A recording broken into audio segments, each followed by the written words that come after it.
बिस्मिल्लाहिर्रहमानिर्रहीम। अस्सलाम वालेकुम नाज़रीन, आप यूट्यूब चैनल देख रहे हैं। मैं इमरान ख़ान हूँ।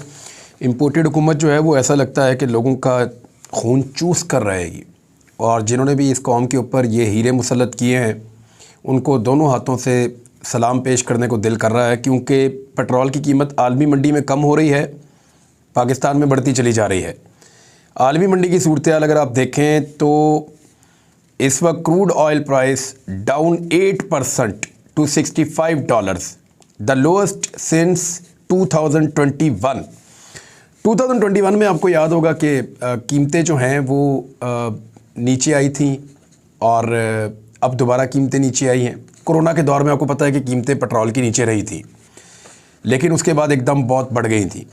2022 में मार्च में जो ब्रेंट क्रूड ऑयल है इसके ऊपर जो कीमत बढ़ गई थी वो $120 तक ये चला गया था।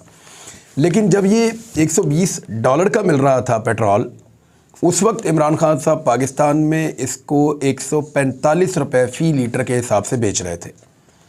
अब इस वक्त ये रिपोर्ट हो रहा है 70 रुपये से भी कम में, $70 फ़ी बैरल से भी कम में, और इसकी प्राइस इमरान खान साहब के दौर की निस्बत लगभग 50% कम है। तो 50% अगर आप कम कर दें तो आज तो वाकई 90 रुपये का या 100 रुपये का पेट्रोल होना चाहिए था पाकिस्तान में, लेकिन कीमत दोबारा से बढ़ा दी है इम्पोर्टेड हुकूमत ने। और मरीम नवाज़ ने कहा था कि $1 भी इंटरनेशनल मार्केट में पेट्रोलियम मसनूआत की कीमतें कम होंगी तो हम पाकिस्तान में कम कर देंगे। और ये पहली मरतबा हुआ है कि हुकूमत ने जस्टिफाई करने के लिए सिंगापुर की एग्जाम्पल दे दी है। भाई, आलमी मंडी में पेट्रोलियम मसनूआत की कीमतें जब कम होंगी तो आपको पाकिस्तान में कम करनी पड़ेंगी, और आपको करनी चाहिए। 70 रुपये का आपने पेट्रोल बेचना था, आपने वादा किया हुआ था उस कीमत पे जिस कीमत पे इमरान खान साहब की हुकूमत ख़रीद रही थी। आज तो आप उससे 50% कम कीमत के ऊपर पेट्रोल ख़रीद रहे हैं आलमी मंडी से, तो फिर आपको 50% और कम कर देनी चाहिए कीमत, 70 रुपये से भी और नीचे ले जानी चाहिए। लेकिन ये ऐसा करेंगे नहीं। अगर ये अपने वादे के मुताबिक आए तो इनको तो 50 रुपये लीटर पेट्रोल देना चाहिए। लेकिन पेट्रोल की नई कीमत में जो इजाफा हुआ है, 5 रुपये पेट्रोल की कीमत बढ़ा दी और 13 रुपये डीज़ल की कीमत इन्होंने बढ़ा दी है। पेट्रोल और डीज़ल की कीमत में इजाफे के बाद इस वक्त पाकिस्तान में पेट्रोल पहुंच गया 272 रुपये फ़ी लीटर पे, और जो डीज़ल है उसकी कीमत पहुंच गई 293 रुपये फ़ी लीटर पे। तो इस तरह पाकिस्तान के अंदर लगातार कीमतें बढ़ती चली जा रही हैं। 280 रुपये से डीज़ल बढ़ के 293 पे आ गया, लगभग 300 का ही हो गया। किसान ने ट्रैक्टर में क्या डालना है, डीज़ल। पीटर इंजन में क्या डालना है, डीज़ल। मशीनरी में क्या डलेगा, डीज़ल। जितनी आपकी मसनूआत हैं वो मंडी में कैसे आएंगी, डीज़ल गाड़ी पे। जितनी आपकी ट्रांसपोर्टेशन है वो ज़्यादातर किस पे चलती है, डीज़ल पे।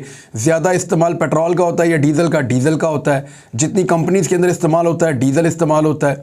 जितनी आपकी गाड़ियाँ कंस्ट्रक्शन में इस्तेमाल होती है, मशीनरी, वो सारी की सारी डीज़ल पे चलती है।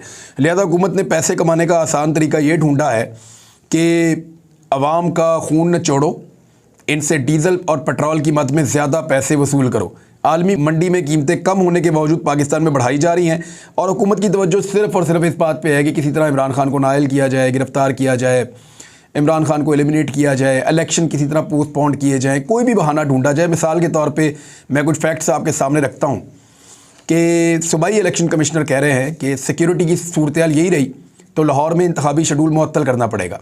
एक तो लाहौर में सिक्योरिटी का कोई सूरत हाल है ही नहीं, वो तो पुलिस ने एक अजीबोगरीब किस्म का ऑपरेशन किया और पैरामिलिट्री फोर्सेस को भी बुला लिया, और वो ऑपरेशन नाकाम हो गया। तब से लेकर अब तक बिल्कुल अमन व अमान है। अब जब मर्ज़ी लाहौर में जहाँ मर्ज़ी इलेक्शन करवा लें, और वो ये कह रहे हैं कि हालात अगर सिक्योरिटी की यही रहे। अभी तो सिक्योरिटी के हालात तो डिपेंड करता है कि गवर्नमेंट ऑफ पाकिस्तान कैसे रखना चाहती है या पाकिस्तान की एस्टेब्लिशमेंट कैसे रखना चाहती है। आप लोगों को घुस के मारेंगे, उनके ऊपर अटैक करेंगे तो लोग आगे से पत्थर फेंकेंगे। जब आप नहीं करेंगे तो वो भी नहीं करेंगे। अभी लाहौर में 4 इलेक्शन हुए, बिल्कुल ज़बरदस्त तरीके से हुए। ज़िमनी इलेक्शन हुए जुलाई में, और बड़े ज़बरदस्त तरीके से हुए। उसके बाद इलेक्शन हुए हैं, बड़े अच्छे तरीके से हुए। आप आइंदा भी इलेक्शन करवा लेंगे, बड़े अमन व अमान से इलेक्शन हो जाएंगे। किसी भी पॉलिटिकल पार्टी का लड़ने को दिल नहीं करता, और ना कारकुन लड़ना चाहते हैं। अगर साफ़ और शफाफ इंतखाबात हों तो किसी किस्म का कोई झगड़ा नहीं होता। अब प्रॉब्लम यह है कि सिक्योरिटी फराम नहीं की जा रही। सिक्योरिटी के लिए जो है वो अफसरान की ज़रूरत है, सिक्योरिटी फोर्सेस की ज़रूरत है, और बार बार ये कहा जा रहा है इलेक्शन कमीशन की जानिब से कि हमें बंदे प्रोवाइड किए जाएं। लेकिन सिक्योरिटी फोर्सेस ने पहले मशवरा दिया, और उसके बाद यानी जो एजेंसीज़ हैं उन्होंने मशवरा दिया, और उसके बाद अब कहा जा रहा है कि सिक्योरिटी फराहम नहीं की जा सकती, और क्योंकि हालात इस तरह के हैं पाकिस्तान के, बॉर्डर्स के ऊपर भी ज़रूरत है और दीगर जगहों पे भी ज़रूरत है, तो कुछ फैक्ट्स मैं आपके सामने रख देता हूँ। 2008 में जब इलेक्शन हुआ तो पाकिस्तान में हालात कई गुना ज़्यादा ख़राब थे, 5 गुना ज़्यादा ख़राब थे लॉ एंड ऑर्डर के, और जंग ज़दा पाकिस्तान एक बना हुआ था। उसके बावजूद पाकिस्तान में इन्हीं सिक्योरिटी फोर्सेस ने इलेक्शन करवा दिया। तादाद तब कम थी। 2013 में हालात बहुत ख़राब थे, इन्हीं सिक्योरिटी फोर्सेस ने सिक्योरिटी दी और पाकिस्तान में इलेक्शन करवा दिया। 2018 में हालात ज़रा बेहतर थे और पूरे पाकिस्तान में बैक वक्त इलेक्शन करवा दिया। अब तो सिर्फ एक सूबे में इलेक्शन होना है। इलेक्शन कहाँ पे हो रहा है? सिर्फ पंजाब में। खैबर पख्तूनख्वा का इलेक्शन पंजाब के साथ नहीं हो रहा, वो अलग हो रहा है। तो जब एक सूबे के इलेक्शन के लिए आप सिक्योरिटी फराहम नहीं कर सकते तो फिर इसका मतलब है कि पूरे पाकिस्तान के अंदर इलेक्शन तो फिर कभी हो ही नहीं सकता। या तो पाकिस्तान में 5 लाख बंदे नए भर्ती कर लिए जाएँ इलेक्शन के लिए और फिर इलेक्शन करवाए जाएँ, फिर तो ठीक है। लेकिन अगर इन्हीं सिक्योरिटी फोर्सेस की मदद से इलेक्शन करवाने हैं जैसे कि हमेशा होते रहे हैं, तो पूरे पाकिस्तान में इलेक्शन कैसे करवाए जाएंगे जब आप एक सूबे के इलेक्शन के लिए हामी नहीं भर रहे? एक्चुअली सिक्योरिटी फोर्सेस का मसला नहीं है, मसला नीयत का है। मैं आपको कुछ बताता हूँ, पाकिस्तान की फ़ौज के पास लगभग 650,000 यानी 6,50,000 के करीब स्ट्रेंथ मौजूद है माशाल्लाह पाकिस्तान की फ़ौज के पास। और इसमें बलूचिस्तान और खैबर पख्तूनख्वा की 2 जो कोर्स हैं, अगर उनको आप देखें तो वहाँ पे 12 कोर और 11 कोर बिलतरतीब, वहाँ पे क्योंकि सिक्योरिटी के लॉ एंड ऑर्डर के मसाइल हो सकते हैं तो आप उनको ना छेड़ें। लेकिन भावरपुर, मुल्तान, गुजरावाला, मंगला, ये कोर्स जो है यहाँ पे बड़ी अच्छी स्ट्रेंथ माशाल्लाह पाकिस्तान की फ़ौज की मौजूद है। फिर आपके पास एफसीज़ बहुत बड़ी तादाद में मौजूद हैं, आपके पास रेंजर्स मौजूद हैं, लेवीज़ मौजूद हैं। तो ये सारे जितने भी पैरामिलिट्री फोर्सेस हैं इनको इस्तेमाल किया जा सकता है इलेक्शन के अंदर। पाक फ़ौज खिदमात जैसे कि पहले सर अंजाम देती रही है वैसे ही देती रह सकती है, क्योंकि इंडिया में कोई इलेक्शन नहीं हो रहा। और ऐसी सूरत हाल में पाकिस्तान के और इंडिया के बॉर्डर की जो सिचुएशन है वो नॉर्मल रहती है, और अगर वो थोड़ी सी अब नॉर्मल भी हो, इसके बावजूद पाकिस्तान के पास माशाल्लाह स्ट्रेंथ है और पाकिस्तान की फ़ौज सिक्योरिटी फराहम कर सकती है सिर्फ एक सूबे के इलेक्शन के लिए। वो इतना मुश्किल नहीं होगा। पंजाब के पास जो पुलिस है उसकी तादाद है 1,80,000, एक बहुत बड़ी तादाद है, ये काम आ सकती है। खैबर पख्तूनख्वा में क्योंकि पंजाब के साथ इलेक्शन नहीं हो रहा तो 70,000 पुलिस वहाँ पे है। आप वहाँ से अगर चाहें तो इजाफी 25,000 30,000 पुलिस वाले आप पंजाब में मंगवा सकते हैं, वो यहाँ काम कर सकते हैं। बलूचिस्तान में 38,000 पुलिस वाले हैं, अगर आप चाहें तो वहाँ से भी आप पुलिस मंगवा सकते हैं क्योंकि वहाँ पे इलेक्शन नहीं हो रहा।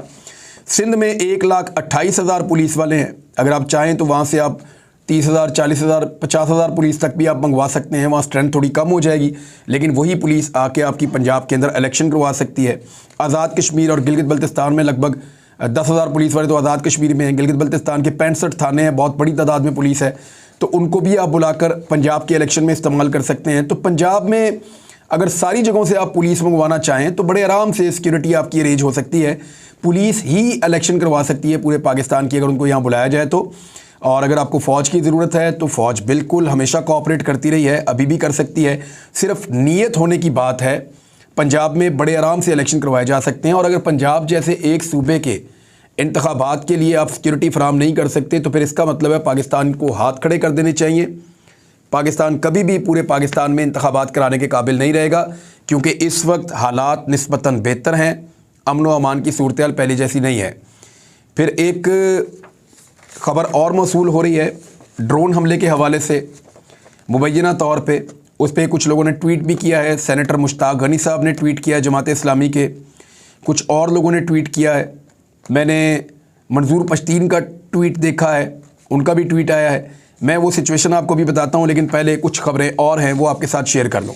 आज जो खैबर पख्तूनख्वा में इजलास हो रहा था इंतखाबात के हवाले से, उसकी तारीख़ तब्दील कर दी गई है और अभी वो इजलास आज नहीं हो रहा। अब वो इजलास जुमे वाले दिन होगा। लेट्स सी, क्योंकि उनको 28 मई की तारीख़ मिली है तो 28 मई में और 30 अप्रैल में काफ़ी दिनों का फासला है। हो सकता है कि थोड़ा पीछे आ जाए इलेक्शन, लेकिन ये 2 इलेक्शन इकट्ठे करवाने का इरादा नहीं है गवर्नमेंट का। तो पंजाब के इलेक्शन के लिए सिक्योरिटी फराहम करना आसान रहेगा। अगर एक सूबे की सिक्योरिटी नहीं की जा सकती इंतखाबात के लिए तो फिर हाउ इज़ इट पॉसिबल कि आप पूरे पाकिस्तान में इंतखाबात की बात कर रहे हैं इस साल के इख्तिताम तक। अभी तो सूरत हाल भी पाकिस्तान में निस्बतन जो है वो नॉर्मल है। इस्लामाबाद में बल्दियाती इंतखाबात का भी शेड्यूल आ चुका है ऑलमोस्ट, और 18 मई को हल्का बंदियाँ शाया की जाएंगी और उसके बारे में बात की जा रही है कि इलेक्शन, बल्दियाती इलेक्शन इस्लामाबाद में होगा, लेकिन उसकी तरफ सबकी तवज्जो नहीं है। सुप्रीम कोर्ट बार ने इमरान खान साहब के ख़िलाफ़ जो ताकत का इस्तेमाल हुआ है उसकी शदीद मज़म्मत की है।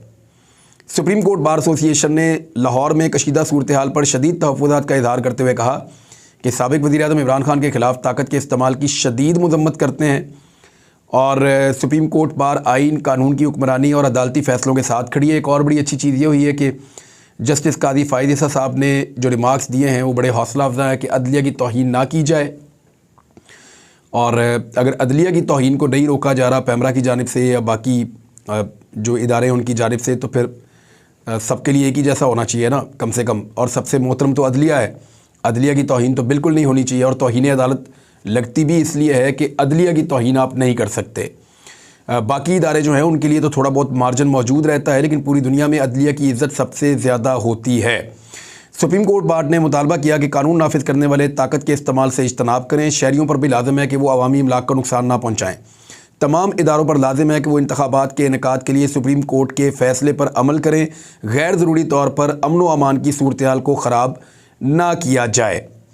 दूसरी जानिब फवाद चौधरी साहब ने एक केस कर दिया है कि नवाज शरीफ साहब को कैसे पाकिस्तान से बाहर भगाया गया। वज़ीर-ए-आज़म पाकिस्तान इस वक्त मौजूद हैं, उन्होंने हलफ दिया हुआ था, लिख कर दिया हुआ था और बयान हल्फी उनका मौजूद है। उनके एफिडेविट पे नवाज शरीफ साहब पाकिस्तान से बाहर आए हैं, वापस क्यों नहीं आ रहे, तो वो केस लग गया हाई कोर्ट में। देखते हैं कि वो किस तरफ जाता है केस। नवाज शरीफ साहब के लिए मुश्किलात बढ़ेंगी और बड़ी टाइमिंग पे ये कदम जो है शहबाज शरीफ और नवाज शरीफ के ख़िलाफ़ फवाद चौधरी साहब ने उठाया है, तो ये एक इम्पॉर्टेंट चीज़ है।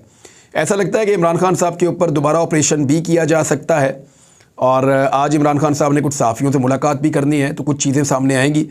लेकिन भक्कर में जो पंजाब पुलिस ने काम किया है कि इमरान खान की मुमकिन गिरफ़्तारी को पेश नज़र रखते हुए उन्होंने पंजाब को खैबर पख्तूनख्वा से मिलाने वाली जो एक शाहरा है और जो पुल है उसको वहाँ से बंद कर दिया है। ये एक मेन रास्ता है जहाँ से लोग पंजाब के अंदर दाखिल होते हैं, तो उन्हें लगता है कि इस रास्ते को बंद किया जाए ताकि इमरान खान साहब की मदद के लिए कारकुन ना आ सकें। अब पुलिस ने कुछ जो क्लेम किया है कि उन्होंने 24 लोगों को गिरफ़्तार किया, जबकि दूसरी जानिब ये कहा जा रहा है कि हमारे 45 से ज़ायद कारकुन जो है उन्हें गिरफ़्तार किया गया है। बाकी ज़ख्मी अपनी जगह पे हैं, बड़ी तादाद में लोग ज़ख्मी हुए थे, मैंने ख़ुद भी उनको देखा ज़ख्मी लोगों को, और उनकी मरहम पट्टी वहीं पे की जा रही थी। जो लोग ज़ख्मी अस्पताल गए थे वो वहाँ से गिरफ़्तार हो गए थे। एक और चीज़ जो हमने देखी वो हमने ये देखा कि इमरान खान साहब की गिरफ़्तारी से पहले बहुत ज़्यादा बुलंदोबांग दावे किए गए और हुकूमत वक्त ने किए थे। हुकूमत के बहुत सारे लोग, अता तारड़, मरीम नवाज़, राना सनाउल्लाह, मरीम औरंगज़ेब, ये सब लोग दावे करते रहे इमरान खान साहब की गिरफ़्तारी के, और बहुत सारे लोगों ने मुतालबा भी किया।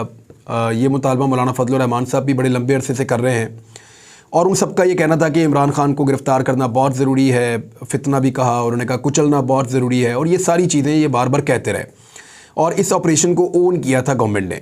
लेकिन जिस किस्म की सूरत हाल उन 24 घंटों में लाहौर के अंदर हुई है, उस सूरत हाल से एक बड़ी अजीब सिचुएशन जो निकल कर आई वो ये है कि हुकूमत ने इस ऑपरेशन को डिसोन कर दिया है। यानी शहबाज शरीफ साहब ने कहा कि मैं गलत नहीं कर रहा, इमरान खान की गिरफ़्तारी का हुक्म अदालतों का है और गिरफ़्तारी के ऑर्डर मैंने नहीं दिए हैं, गिरफ़्तारी के ऑर्डर अदालतों की जानिब से आए हैं।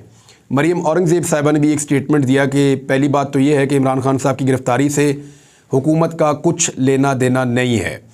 ये सिचुएशन बता रही है कि इस सारी सूरत हाल ने हुकूमत के लिए एक शर्मिंदगी वाली सूरत हाल पैदा की है, उनको सुबकी हुई है इस सारे मामले में, और ये नहीं होना चाहिए था। सिक्योरिटी फोर्सेस को कभी भी आवाम के सामने खड़ा नहीं करना चाहिए, इसके नुकसानात होते हैं। दुनिया के जिस मुल्क में भी ये चीज़ें होती हैं वहाँ पे कुछ अच्छे विजुअल्स पूरी दुनिया को देखने के लिए नहीं मिलते, और समझदार लीडर्स और इस्टेब्लिशमेंट कभी भी इस किस्म के फ़ैसले बंद कमरों में नहीं करती जिसके नतीजे में कौम और इदारे आमने सामने आकर खड़े हो जाएं। दूसरी जानिब सदर पाकिस्तान आरिफ अलवी साहब ने कहा है कि वो एक दफ़ा फिर पेशकश कर रहे हैं कि जो मुल्क में इस वक्त सियासी गर्मा गर्मी है, जो सूरत हाल पैदा हो चुकी है, उसमें सालसी सदर पाकिस्तान आरिफ अलवी साहब कर सकते हैं। वैसे उनकी एक ऐसी शख्सियत मौजूद है जिनसे मुलाकात इसहाक डार साहब भी करते रहे हैं, शहबाज शरीफ साहब भी करते रहे हैं, बाकी लोग भी आरिफ अलवी साहब से मिलते रहे हैं, और दूसरी जानिब जो इस्टेब्लिशमेंट के लोग हैं वो भी उनसे मुलाकात कर सकते हैं खुल के, क्योंकि वो supreme commander of Pakistan forces हैं, लेकिन उनकी भी एक ऑडियो आपने देखा कि वो लीक कर दी गई। हालांकि एक बड़ी मायूब बात है कि जो सुप्रीम कमांडर ऑफ पाकिस्तान है, जिसके पास तमाम फोर्सेस के ऊपर इख्तियार है, उसकी ऑडियो लीक कर दी जाए तो ये एक बहुत बड़ा सिक्योरिटी ब्रीच है। तो सदर पाकिस्तान की लाइन को तो सेफ़ होना चाहिए, और जिनके पास भी ये गैजेट्स हैं उन्हें चाहिए कि कम से कम सदर पाकिस्तान को इन चीज़ों से स्पेयर रखा जाए। ये पाकिस्तान का अच्छा इमेज और मैसेज पूरी दुनिया को नहीं जा रहा कि हमारे सुप्रीम कमांडर की ऑडियोज़ लीक हो रही हैं, ये नामुनासिब है। सदर पाकिस्तान के पास से अगर मुज़ाकरात किए जाएँ और 2 टीमें बनाकर बातचीत की जाए तो फिर इलेक्शन का रास्ता निकल सकता है, और सारे एक मुत्तफ़िका रास्ता भी निकाल सकते हैं पाकिस्तान में इंतखाबात का। लेकिन उसके लिए PMLN की कुछ अपनी शराइत हैं। मरीम नवाज़ साहबा चाहती हैं कि नवाज़ शरीफ साहब ना सिर्फ वापस आएँ बल्कि उनको गिरफ़्तार भी ना किया जाए, बल्कि उनको इलेक्शन भी लड़ने दिया जाए। तो ये तो मुमकिन नहीं है, क्योंकि वो सज़ा याफ्ता मुजरिम हैं। वो जब वापस आएँगे, इश्तिहारी हैं और मुल्क से भागे हुए हैं, तो उनको अदालतों में अपने आप को पेश करना पड़ेगा। पहले उनको गिरफ़्तार होना पड़ेगा, फिर देखेंगे कि उनके साथ क्या हो सकता है। फिर उनकी नाअहली ख़त्म करने के लिए भी एक लंबा प्रोसीजर है, तो वो तो मुमकिन नहीं दिखाई दे रहा। दूसरी जानिब उनकी ख्वाहिश है कि इमरान खान साहब के साथ भी बग़ैर किसी कानून के वही सारा कुछ हो जाए जो नवाज़ शरीफ साहब के ख़िलाफ़ हुआ है। तो उसके लिए भी एक लंबा प्रोसीजर चाहिए होता है। नवाज़ शरीफ साहब के साथ ये होने में सालों लग गए थे। अगर इमरान खान को नाअहल करना भी है तो फिर इसके लिए जो ड्यू प्रोसेस ऑफ टाइम है वो तो होगा, और इलेक्शन इमरान खान साहब तब तक लड़ सकेंगे। तो अब तक के लिए इतना ही। नाज़रीन, अपना ख्याल रखिएगा, अपने इस चैनल का भी। अल्लाह हाफ़िज़।